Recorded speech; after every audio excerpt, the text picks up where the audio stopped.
We introduce a whole bunch of new characters we've never seen before at the halfway mark. An extreme violation of the rule, unless you realize something, which is something you probably only realize when the movie's over, which is she was never the protagonist. That's the protagonist. Protagonist, who also we don't see at the beginning of the movie, but not too long afterwards, is this guy, Norman. Norman Bates is the protagonist. He's the one who's got the character arc. He's a poor, mousy little guy dominated by his mom. And by the end of the movie, spoiler alert, he's his mom. He's had a great arc. He's gone. It's also one of the creepiest things ever. I remember watching this on TV, and that smile at the end. It's like, I just felt this cold shiver go down my spine. And it was only later when I got to watch the movie on VHS and I did it frame by frame, I realized Hitchcock actually superimposes the skull of his mother briefly over Norman's face. It's actually a which is perfect because he's become his mom. And it was so subliminal and unnerving. It was brilliant. It's a brilliant movie. Okay, so here's another thing. Tap into your own fears. What is it that scares you? Because that is something that you will be able to make into a scary movie better than anyone who just isn't afraid of it. Jennifer Trudeau is a friend of mine, an excellent writer. She's getting better and better too. She's a mom, very devoted to her child, who she has in her movies, and there is nothing that scares her more than the fear of losing that child. It permeates everything she's done.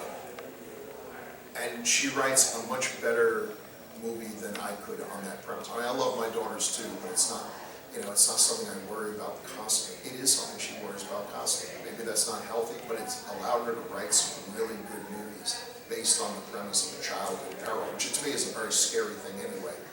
And she's really got the knack for that. If whatever you're afraid of, use that. Ducks, terrifying.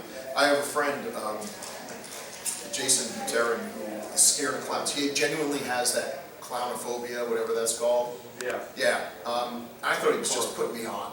No, I've seen him at conventions where people are in clowns, and I'm seeing him start to sweat. He knows it's all fun and games and everything. It's a real visceral feel. So he made a movie called Killing Giggles, which just finished now. I got a brief role, and I'm the first clown to die. It's about a serial killer, but not a serial clown killer, a serial killer of clowns. A guy who, has a break and starts killing clowns, which is definitely a neat twist. And he sent me the script, and I thought the script was fine, but I just said, this character, we're following this character from the beginning, and it's not a mystery like, oh, we figured out he's the guy who, we know from the get-go that's his deal.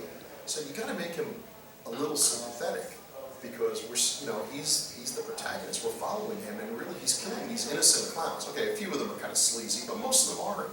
So I suggested, show what he sees. How does he see these clowns? Does he see him as Uncle Floppy? Or does he see Uncle Floppy in a demonic way? And he actually did incorporate that into the script, that we see flashes. And I found, so my pain was, they made me up as a clown, and then another hour in the makeup chair to take the same makeup and turn it just subtly evil, for what is maybe a 2-second shot in the film.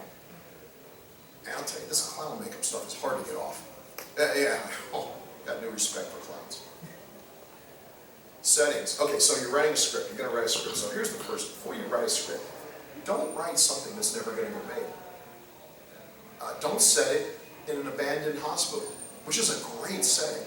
But how many of them are there? Where are you going to find an abandoned hospital? And if that's necessary for your script, I mean, you've pretty much doomed it that even people who like it, would like to make it, are going to tell you either change this or we just can't do this.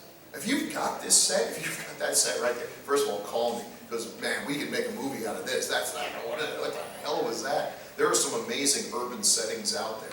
But just because it's abandoned doesn't mean someone doesn't own this. I almost got taken to jail because of an idiot friend of mine who called me up to do makeup for a photo shoot they were going to do in an abandoned house. And we get there, and the place is cool. They made it all up, Manson family. And I asked him, so how'd you hear about this? Like, I just found it.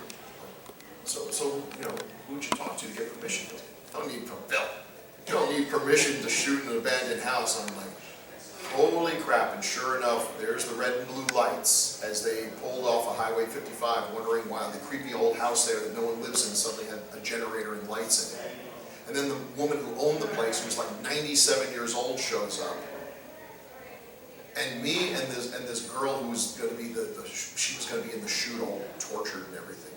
And it was maybe not one of my best choices to agree to be on this thing. She said to me, the scariest thing I've ever heard, she said, "Should I go hide?"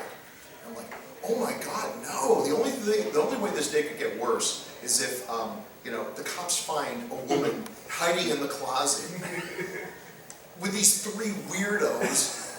four weirdos, my three idiot friends and me, and we're all going to go to jail. Or they just decide to just save the court system a little bit of time. Yeah, They were all running away, we had to shoot them. And even if she said, no, it's okay, there was just Stockholm Syndrome, poor thing, they probably tortured her, yeah. They've already pulled the trigger. Luckily the cops were cool, and they just came to us and said, so you're the makeup guy and you're the actress, right?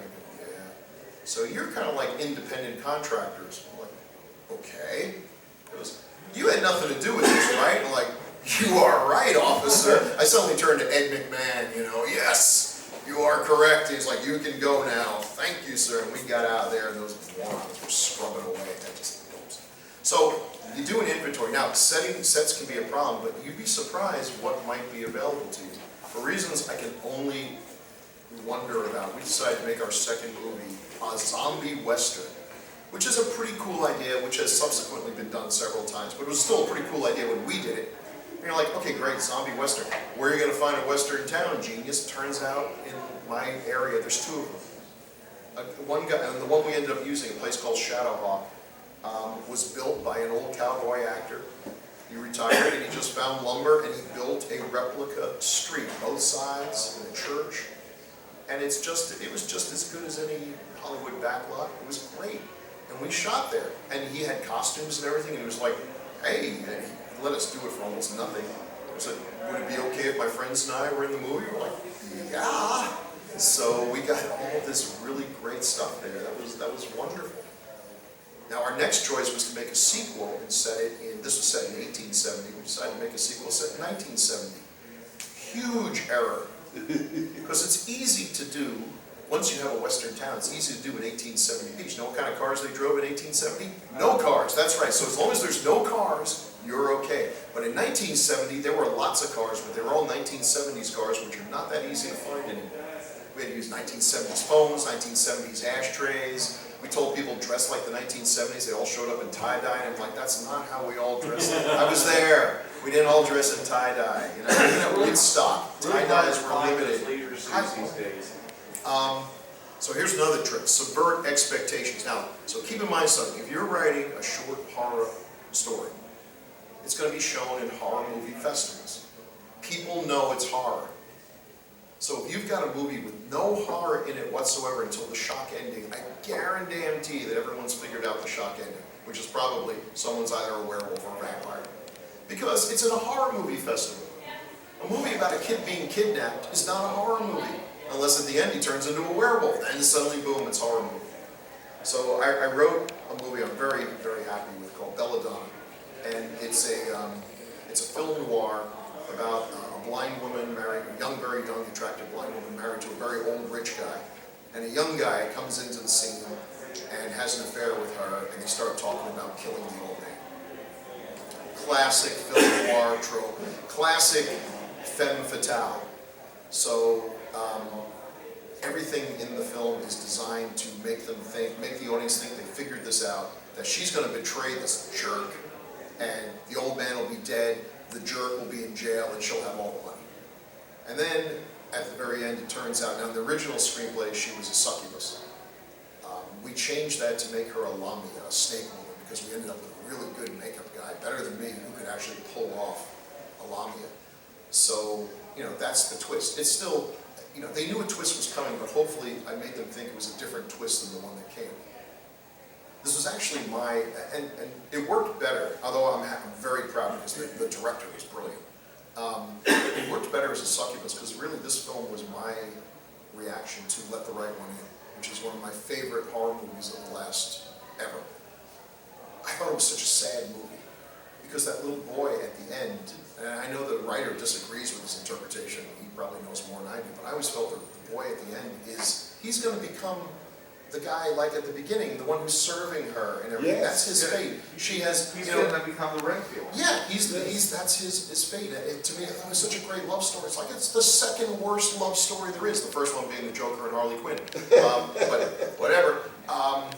So, you know, the idea of this immortal character, this immortal creature, and this man who loves her, but he's aging, and really, this young jerk, he's grooming him to become her replacement. And his purpose was not to die, but to replace him. But because he was greedy, and he was more after the money, he's actually attempting to frame her for the murder.